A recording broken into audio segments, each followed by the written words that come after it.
The following BLTV program is brought to you by O'Flaherty Law. Please enjoy. Thanks for listening to the On Purpose Growth podcast. Let us know what you thought in the comment section. For more from On Purpose Growth, go to onpurposegrowth.com. Subscribe here at BLTV for all of our content, including the daily Learn About Law podcast, Seize Your Business, Making Real Estate Fun, and Logical Logistics podcast, brought to you by O'Flaherty Law. Thanks for listening. All right, everybody. Thanks for tuning in to this episode of the On Purpose Growth podcast. Today, I'm excited because I've got Mike Zeller on the line and on the video with us today. He's a business architect, an entrepreneur mentor, and he's got a book coming out called Twice Born: How a Crisis Can Remake You. So what we're going to be talking about is how you can use a crisis to your advantage, have it help you instead of hurt you. So Mike, thanks for being on, man. And why don't you give people a little bit of background on you? Beautiful. Excited to be here, Brian. Thanks for having me on. So background, I've started 15 plus businesses, done 9 figures in total revenue with those ventures. But in the midst of that whole journey, I started having things go wrong, as you often do in business. And, one of the things was, in 2018, right before we got married, one of my main cash cow business, which was taking like 5 hours of time a week, boom, 2 months before we got married, basically in partnership, split, like major issues, conflict. And I lost a huge chunk of revenue that year. Then that same year got hit with another like a $250,000 loss on a real estate property that, to my bottom line. Wow. And plus I got married and I had massive wedding expenses. Like we literally had a wedding in Florence, Italy with 60 plus people, then one in Nashville. And it was insane. So that's how the book was, partly how the seeds of the book were born. And then when this whole COVID started hitting and I just was like, oh man, I wanted to tell my story and also provide like a modern inspirational guide to how to navigate a crisis with a positive mindset and feed your mind and all that. And so literally in March, I started writing this book and enlisted a friend and one of my clients actually to co-write with me, and then my wife, who's absolutely brilliant as a writer. So that's how it all came to be. That's awesome, man. And awesome that you're helping people. Not awesome that you're going through crisis, right? I'm out of the crisis of it, yeah. But yeah, exactly. So you definitely speak from experience, and that's the thing that I love. And when we were talking before, you're very, very genuine and authentic. So I appreciate you coming out with the book, and I'm excited to read it. So where do we start on this? What's the perspective that entrepreneurs that you cross, whether you work with them or people just you crossing in your work, how do they have to start thinking about crises and using them to their advantage? Good question. The first thing is there's things that are in your control and there are things that are out of your control. So often, we really truly can't control the outcomes of certain circumstances. And like what we're seeing with COVID, with coronavirus, it's like, hey, this little invisible tiny virus just dismantled the world's greatest economies and created fear and pandemic, and then also helped accelerate even unrest, civil unrest, where we've now got the Black Lives Matter movement accelerating and creating change. And so there's certain things you can't control, but there are things you can control. Like during the midst of, I basically had about a 3-year time period where I lost over $1 million, where investments, business decisions went wrong, people backing out or not fulfilling their end of the commitment. So I have to come up with an extra $100,000, whatever. And during that season, I was like, I felt like I was getting pummeled. And as, like Mike Tyson quote, What did he say about it? Until you Yeah, get punched in the face. yeah, you're not a fighter until you get punched in the Yeah, face. yeah, Something like yeah, that, right? yeah, Yeah. yeah. So I was getting punched in the face and the gut and the ribs and all those things. And then my wife was as well, because my stress, she's very feeling oriented. So she Ah. took on a lot of that. So her health plummeted. Now we're dealing with a health crisis and financial and business crises. I'm like, oh, and we're newly married. Oh, wonderful. But the thing I could control every day, like in my darkest days, my darkest weeks and months, was my mindset. And literally every day I would get up and read a positive mindset book, like a Norman Vincent Peale, badass, you're a badass at making money, think and grow rich, Wallace Wattles, Science of Getting Rich, whatever it would be, the Bible, to feed my mind positively, because I'm like, hey, I'm getting a lot of depletion. My accounts are being depleted. Boom, boom, boom. Emotional, mental, spiritual accounts are just being, it's like the great run on the banks in the 1920s. It's like I was just getting pummeled, and I got to put stuff in as fast as I can. And so I just kept feeding myself, because that was the one thing I could control. I think one year I read 37 mindset books in one year, Wow.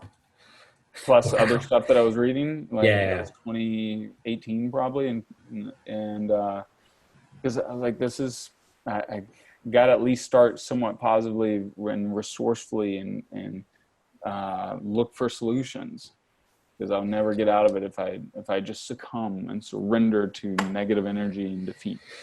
Yeah. So, I like the fact that you brought up like kind of filling it like a bank account, like you were depleted, because that gives a great mental picture of if you're creating a void and you got to fill it with something, right? Yeah. Yeah. Uh, And what happens too is when we enter our days and we know we're going to get hit hard, or there's a chance we might, then if we start our day off with reading the news or checking social media or checking email and seeing new problems, like that's, you open up your email, social media, whatever, in certain seasons, and we all go through a season. If your neck is on the line in any way as a business owner or entrepreneur, you're going to go through a season where you're going to get sideswiped, and you're going to be hit hard. And how you respond to that is like how your character is formed. And during that season, man, it was brutal, but I was like, man, I gotta start with something positive before I turn my phone on. so did you, I'm searching for a word. I don't want to say expect crisis to happen, but it sounds like you um, knew that something was going to happen at some time, and you prepared yourself on what to do when that time comes. Is that right? Yeah, I think even in my 20s, in my early 20s, I'm 41 now, but I remember reading John Maxwell's book, Failing Forward. Mm-hmm. And in that, he just told like 8 or 9 stories of people that their businesses disintegrated, things went wrong, they went bankrupt, whatever. And I know that part of the entrepreneurial journey, it's this roller coaster of ups and downs. So it's like you're never as great as you think you are, and you're never as bad as you think you are. Exactly. So, So true, man. so during those moments, and then even when I went on a rapid growth spurt in 2015, where 2016, by early 2017, I had 55 employees and like 4 different businesses, and we were growing fast. Actually, I had 6 or 7 active businesses at the time, and I was like, you know what? At some point, this is going to fall apart. I'm going to Mm-hmm. go through my hellstorm period. I didn't think it was going to be as bad as it was, and if I did, you never, if you ever knew how hard things are going to be, would you actually do it? No. Yeah, no. So it sounds like you are, I don't want to say always preparing yourself for a crisis, but you were always preparing yourself to be in the right mindset and state, it sounds like. Yeah, exactly. Like when I was about 19 actually, I went to my first seminar. It was a Peter Lowe's success seminar. And just planted the seed. Hey, you got to feed your mind every day, feed your soul, feed your spirit, feed your body. And you get in those habits. At this point I've read like 1,500 books. So I read about a book a week since I was like 21. And so you get in those habits and those mindsets around certain things, and it just enables you. You've got it's like you've got substance to weather the storm. You've already got armor, mental, emotional, spiritual armor. It doesn't mean it can't be pierced. If it is pierced, you just heal up and got to build back stronger. But yeah, I expect like I'm in a growth season now where the next 3 to 4 years, there won't be a whole lot that goes wrong. There'll be some things that go wrong, but I expect for the most part, it's going to be pretty smooth.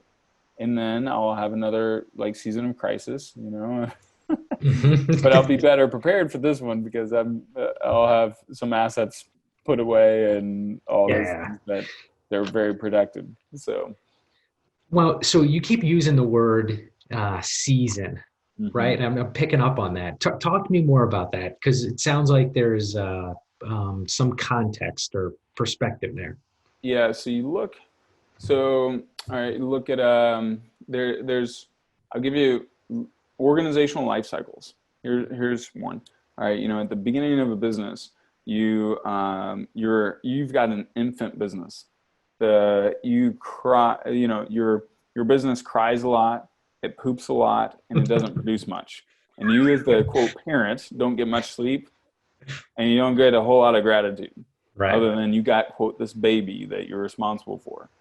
Then that business eventually becomes a toddler. It starts to walk on its own. It's walking a little bit, but it's still, you can't leave it alone. It will die. It will, put its mouth in an electrical outlet. Not careful, whatever, right? So you can't leave it alone. It's growing. Then it eventually becomes a teenager. Teenager, hey, it's pretty independent. It's rolling, but there's still going to be a handful of crises. Maybe had too much to drink or whatever, those type things, or relationships, romantic relationships in teenager years are always volatile. So then you enter into what they call the prime stage. This all comes from Dr. Echak, one of the leading organizational thinkers, mentor to Tony Robbins and some other guys on organizational life cycles. And then, you enter into that season, everything is humming. Like your sales, there's 4 different areas of business. There's the sales, the administration, the leadership or influence.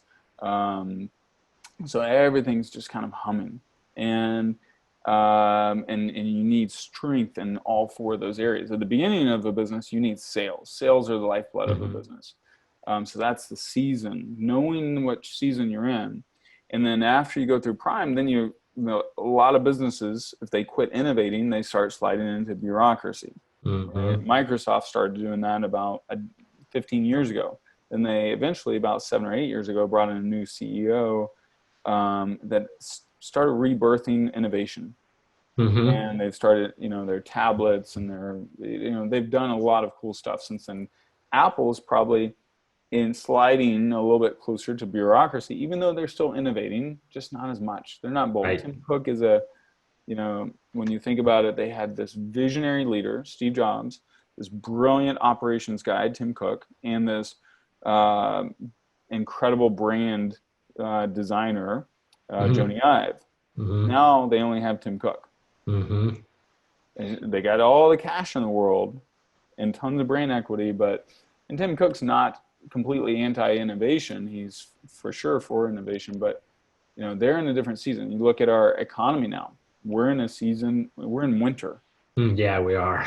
Deep winter. Like this is a worst winter on record for our lifetimes, right? Yeah, exactly. And it's not even, the fall is going to be brutal because all these lockdowns forcing businesses into I made a list of I've got 17 different businesses that have already filed bankruptcy.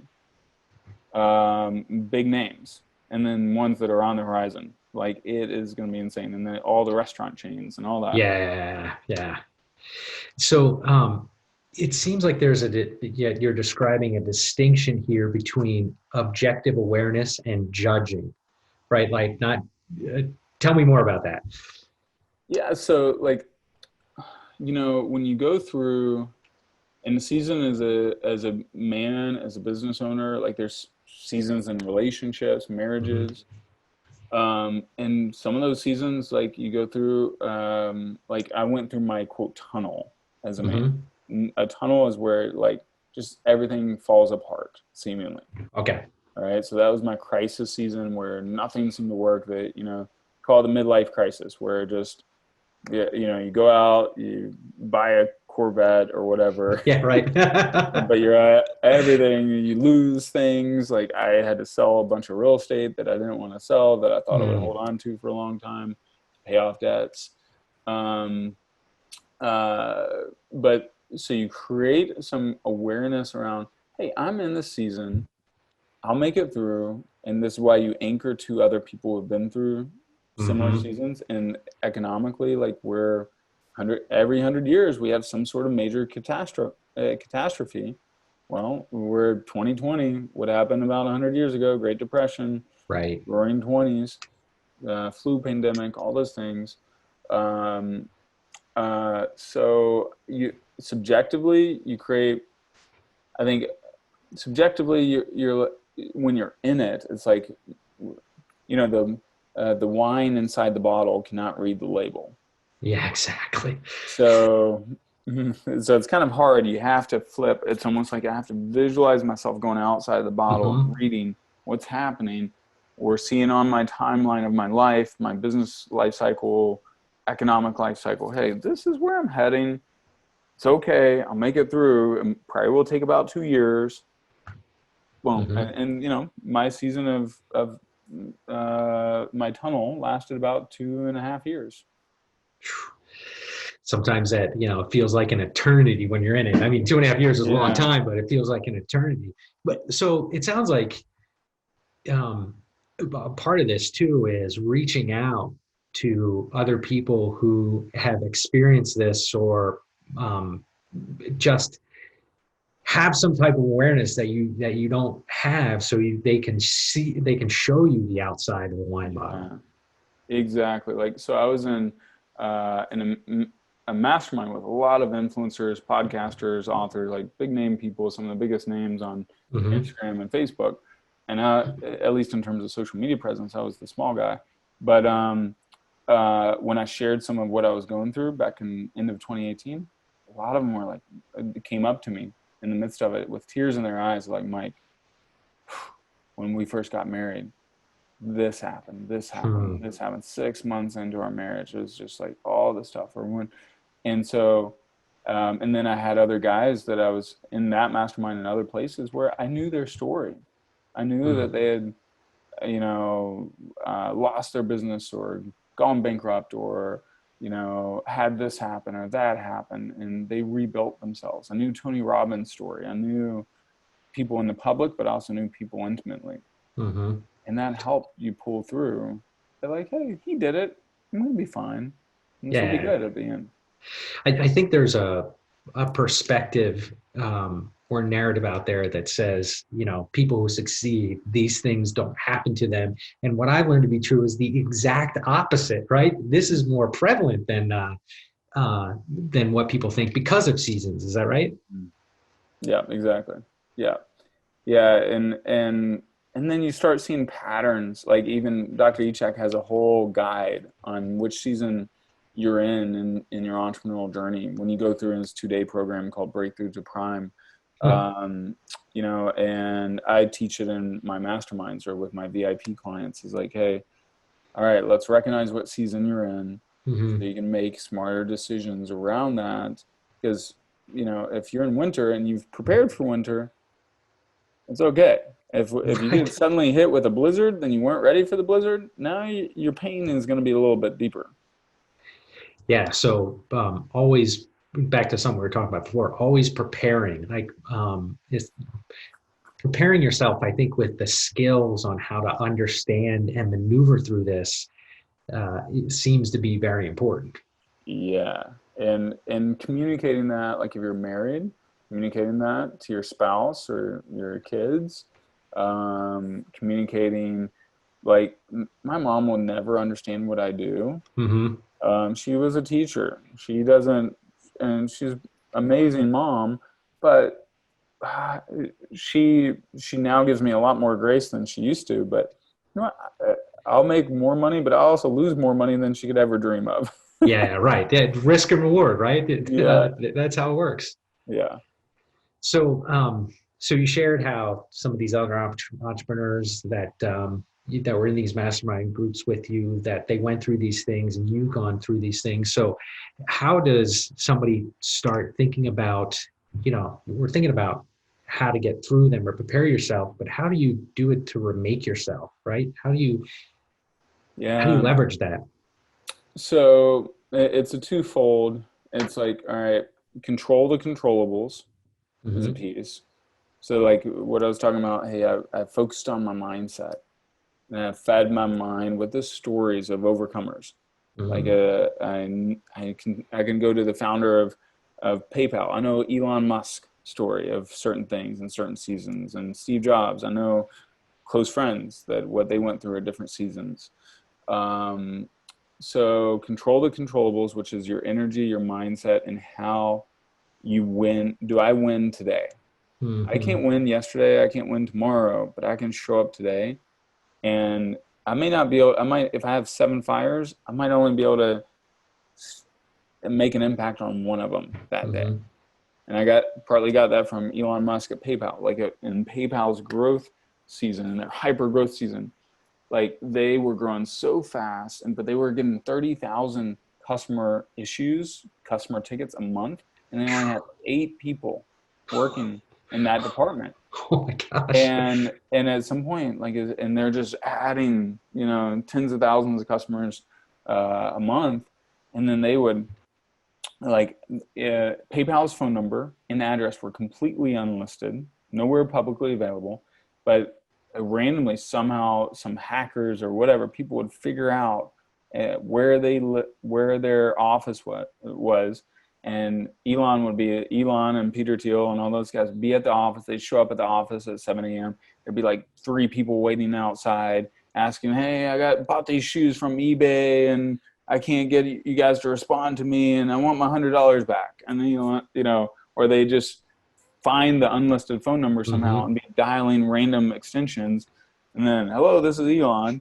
But I got this issue. You guys, you suckers, blah blah blah," right? And the story it's from a Masters of Scale podcast with Reid Hoffman. The story was Elon and the guys were like, "Hey, we can only handle. We got to focus on hypergrowth. This is our Mm-hmm. season of hypergrowth. We can't solve this customer issue yet. We can't. That's a fire we're gonna have to let burn for a Mm-hmm. bit."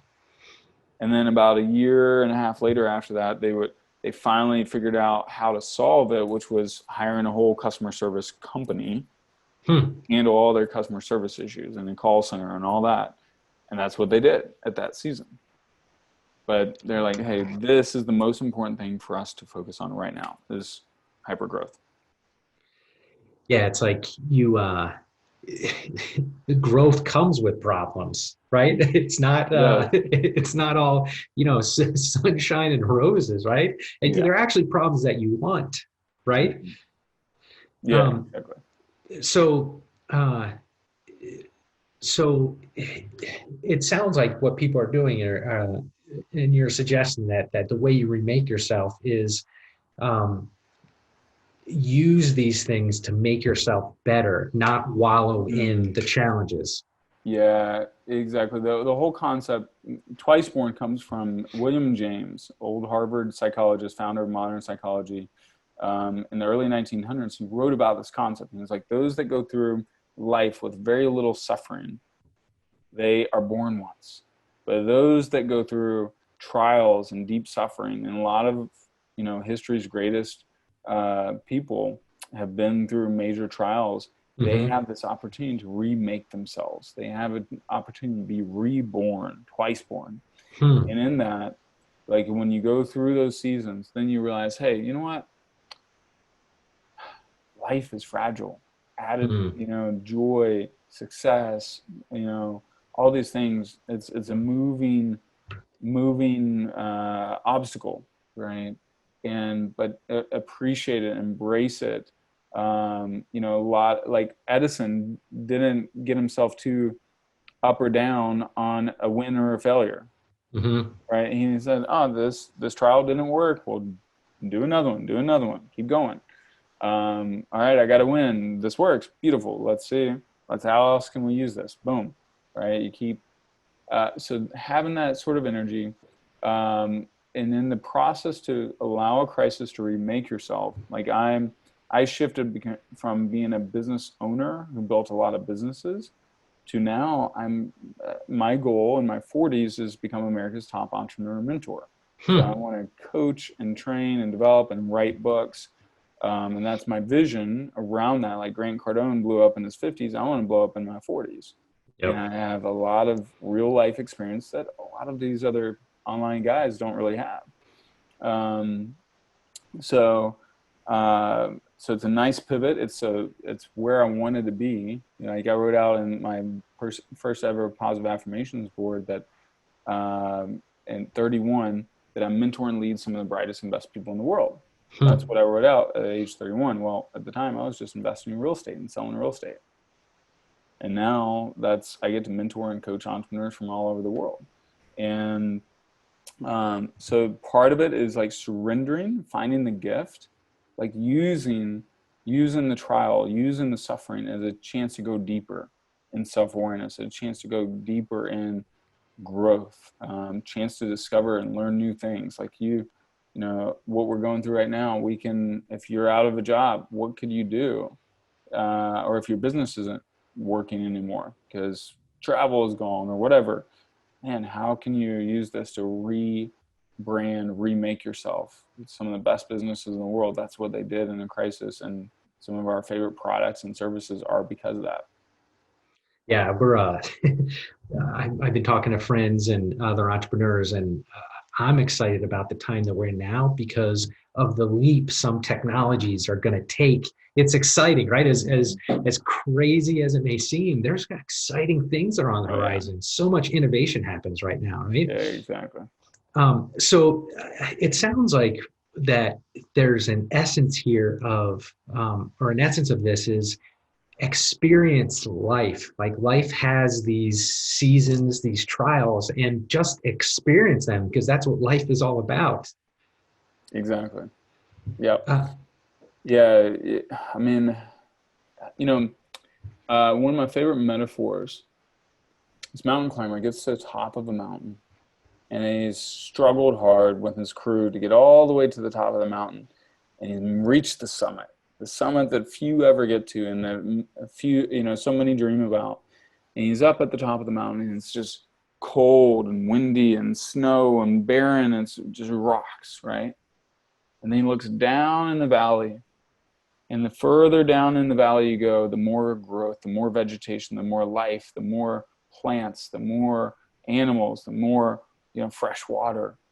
The lower you go in the valley. So that's really hmm, we haven't been in the depths of the valley in a long time as a world. But for example, right before the Great Renaissance movement, moving us from the medieval Dark Ages into Renaissance, the Black Plague swept through Europe for multiple whatever years, or yeah, but cycles, generation. Yeah, cycles, yeah, yeah, yeah, yeah. yeah, and it wiped out half the population of Europe, right? Dismantled the world order. Took great leaders like Marcus Aurelius. Marcus Aurelius Mm-hmm. was living during that. Isaac Newton discovered calculus and gravity during that season. And Da Vinci comes and helps foster in the Renaissance, because we went through that season, even though it was really hard. Old things had to die for new to take hold. Yeah, and there's a purpose for the season, right? We may not like it, right? Yeah. But if you get something out of it, get the purpose out of it for yourself, it can be very helpful. So, how are you working with entrepreneurs now? Then I know you kind of mentioned, it sounds like this is the season you're moving into in your business life. Yeah. Yeah, so my main business, my main focus, and probably my main focus for the next decade, at least from what I see right now, is to invest deeply in 6 and 7 figure entrepreneurs primarily. So I coach and help entrepreneurs like design their business around their zone of genius, which I think is an intersection of your unique abilities, key relationships, key life experiences, and your values and passions. Like the bullseye is the intersection of all of those. I help mostly, I'd say my core target audience is what I call the successful expert. Someone building their thought leadership platform, whether they're an author, a speaker, coach, podcaster, writer, what else? Consultant. So I do, those are like, I understand that platform really well, that arena, and love to help people. I've had clients go from making a couple $100,000 to making $900,000 6 months later, or busting through that 6-figure mark for the first time, and then on the way to 250 or 500.